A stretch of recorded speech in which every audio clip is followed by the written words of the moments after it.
107 days, way too many for anybody, but including her. Right. But the more they got to know her, the less they liked her. I've said this many times on this show. Other countries don't do this. They don't have years to run. They call an election, and they have an election in a month. Yeah, and nor the influence of money. We should do that. Right? You don't need 100 days. You need 107 days. You tell people your plan. This is what I am for. This is my thing. You're selling something. You're selling a vacuum cleaner. If I'm selling a vacuum cleaner, I'll tell you why I think it's best. Am I going to tell you every goddamn day for 2 years? Did I tell you about the attachment that gets under the... Yeah, you did. You told me 1,000 times. Kamala Harris just released her new book, and, as expected, it's filled with excuses for why her campaign flopped, prompting a blistering response from Bill Maher, who argued that 107 days was more than enough time for her to prove herself and secure a victory, while also calling out several glaring falsehoods embedded in her narrative, making his critique sharp, cutting, and impossible to ignore. And the crime, people just getting away with it, cashless bail, whatever. I want to see law and order, and I think that would be helpful. Well, apropos to that, I'll bring up one last subject. Somebody didn't write this, but I want to say it because it's interesting. Some new polling came out, and this is really, I'm speaking to the Democrats especially here, because Trump's numbers are down. They're down with Latinos, they're down with blacks, they're down 15 points with whites. And when whites say, you're not hip anymore, ooh. And yet, in the other poll, on issues, Trump still winning.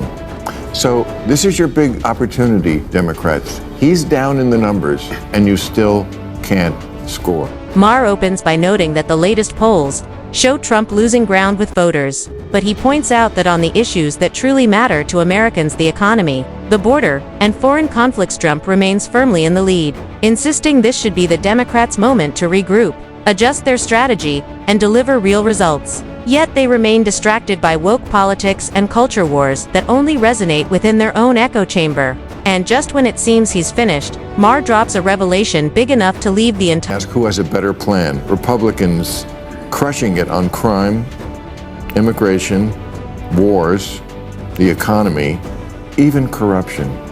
Democrats win by 2 points on respect for democracy. Now, some of this is just because people are stupid. 2 points on respect for democracy. Democrats win on healthcare, environment, women's rights, respect for democracy. But on those issues, I bet you that are the big ones that they vote on more: crime, immigration, wars, economy, corruption. So that's the tech. What's striking is that Democrats are failing to hold ground on the very principle their name evokes. Republicans are catching up and, in some polls, even surpassing them as the party better seen as representing democratic ideals. This isn't just a warning light, but a blaring alarm, revealing that Democrats are losing their grip on the core identity that once energized their base. And instead of reinforcing trust through steady principles, they've sunk into identity politics, virtue signaling, and constant internal bickering, leaving many Americans doubting their role as the natural protectors of democracy and risking not just electoral losses but a slide toward political irrelevance. The Democratic Party stands for today is opposition to Donald Trump. Yeah. And I just read Kamala Harris's new book, 107 Days. No, you didn't. I did? No, you didn't. I'd like to... I'll say a lot of lies on this show, but I won't take that. I will not accept that. I thought you might ask me about it. That's why I had to read it. But the point is, it's like, as you probably know, it's like a diary of what happened. But I was looking for, okay, and what's the plan for the future? There wasn't any, and she's just indicative of the party. The DNC seems to have no real strategy beyond endlessly attacking Donald Trump, often over trivial points. And outside of that constant barrage of criticism, there's no clear vision, unified message, or convincing case that Democrats are ready to lead. This lack of direction is even more obvious with Kamala Harris, who, after losing an election and releasing a book, offered no serious reflection, honest acknowledgement of mistakes, or blueprint for improvement, instead delivering recycled slogans and self-justification, a failure that reflects the deeper problem of a party stuck in denial, fueled by outrage, yet offering voters nothing concrete about the future.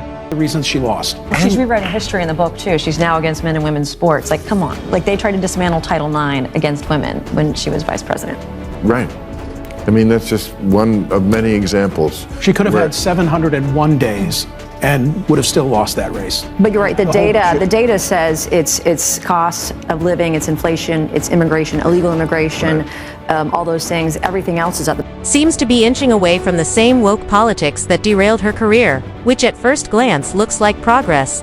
But instead of owning up to past mistakes, she's attempting to rewrite history by now framing herself as someone who opposes men competing in women's sports despite having openly supported it while in office. A revisionism that isn't fooling anyone. If she truly wants to rebuild credibility, she needs to take the harder step of admitting she was wrong, acknowledging how disconnected she became, and cutting ties with the radical woke agenda once and for all. Because without that honesty, her supposed rebrand will be exposed for what it really is: political survival in all those things. Everything else is at the bottom. And by the way, law and order crime. 107 days, way too many for anybody, but including her. Right.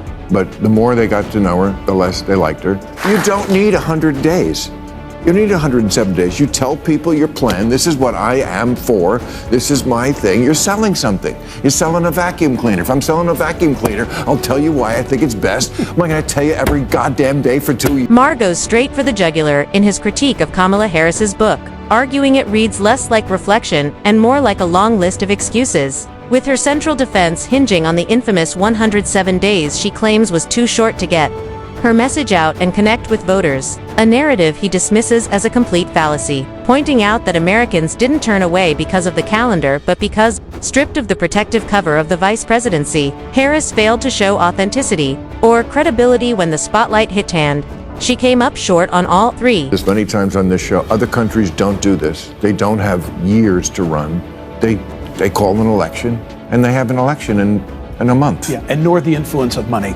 We should do that. Kamala Harris really had to do was present a clear plan for tackling the everyday problems Americans face, offer concrete solutions, paint a vision for the future, and show voters what she would do differently from Joe Biden if given the presidency, which could have been her defining moment to prove independence and leadership.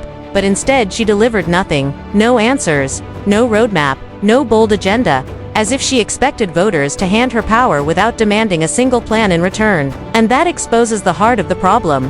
Harris lacks a clear message, a distinct identity, and credible solutions. And without those essentials, no campaign strategy, no matter how well executed. You know, you're the first woman elected vice president. You're a black woman and a South Asian woman elected to that high office, very nearly elected president. To say that he couldn't be on the ticket effectively because he was gay, it's hard to hear. No, that's not what I said. That he couldn't be on the ticket because he is gay. My point, as I write in the book, is I was clear that in 107 days, in one of the most hotly contested elections for President of the United States, against someone like Donald Trump, who knows no floor, to be a black woman running for President of the United States, and as a vice presidential running mate, a gay man, with the stakes being so high, it made me very sad, but I also realized it would be a real risk. And that's exactly the point Bill Maher drives home. The outright falsehood from Kamala Harris, who in her own book explicitly stated she didn't pick Pete Buttigieg as her running mate because he was gay, only to backpedal when pressed by Rachel Maddow, insisting that's not what she meant or worse, denying she even wrote it at all, a contradiction that Maher likens to political quicksand. Because if Harris can't stand by her own published words, how can Americans trust her to stand firm on policy or leadership decisions? And his takeaway cuts deep. This isn't just about campaign blunders, it's about credibility. And Harris is bleeding it away with every excuse, contradiction, and attempt to rewrite her own history. Of him and his candidacy, and what do you think of mainline Democratic shyness and agitation about the prospect that he's going to win? Look, as far as I'm concerned, he's the Democratic nominee and he should be supported. Do you endorse his candidacy? I support the Democrat in the race, sure. Look, if you thought Kamala had acquired some wisdom, some class and perspective in the months since she was resoundingly beaten by President Trump, well, you'd be disappointed. All she revealed overnight is that she's a frightful bigot. And that's exactly why Kamala Harris crashed and burned in the 2024 elections. At the core of her failure is the simple truth that she doesn't stand for anything, consistently avoiding bold stances, shying away from principles, and rarely offering a clear vision. With her response to Zohran Mamani's candidacy in New York serving as the perfect example, not backing him for his policies or vision, but for one shallow reason, that he's a Democrat, with no policy merit, no strategic value, and no genuine conviction. A weakness that reflects the larger problem of a party rallying around candidates out of blind loyalty instead of strong ideas. And voters sent the message loud and clear in 2024. They're done with. For some reason, now would be the time, instead of when she was actually running for president, to say all the ways in which she disagreed with Joe Biden, all the bad things she thought about the Biden team. Great. Okay. I'm here for it, sister. Go. I believe every word, by the way. So it's really been super fun to watch the circular firing squad amongst the Dems. Usually they're a little better about holding their discipline on that. It's usually the Republicans who do all the infighting. So I'm thrilled to see it, and I really can't wait until her next appearance. Remember when Kamala Harris ran for president and made it clear she wouldn't change a single thing Joe Biden had done, offering nothing more than a blank check of loyalty? Fast forward to today, and her tone has shifted dramatically. No longer tied to the vice presidency, she now criticizes Biden's failures on inflation, immigration, and foreign policy, the very issues she stayed silent on when she actually had the power to speak up. Instead of challenging Biden or showing leadership when it mattered, she played it safe. And now, long after the damage is done, she's trying to find her voice. For many Americans, it feels too little, too late, and both her book and recent statements only highlight why she lost in 2024. And why her political future remains uncertain. From rewriting history and dodging accountability to hiding behind Biden's shadow and clinging to woke politics, Harris has yet to offer voters a real vision or authentic leadership. Bill Maher called out the inconsistencies, but voters had already seen through the excuses. And if Harris wants a second chance, spin and party loyalty won't cut it. You need brutal honesty, bold solutions, and the courage to abandon the failed playbook that cost her before. And that's where we'll wrap things up for today. If you enjoyed this breakdown, don't forget to hit like and subscribe for more. Thanks for watching, and see you in the next one.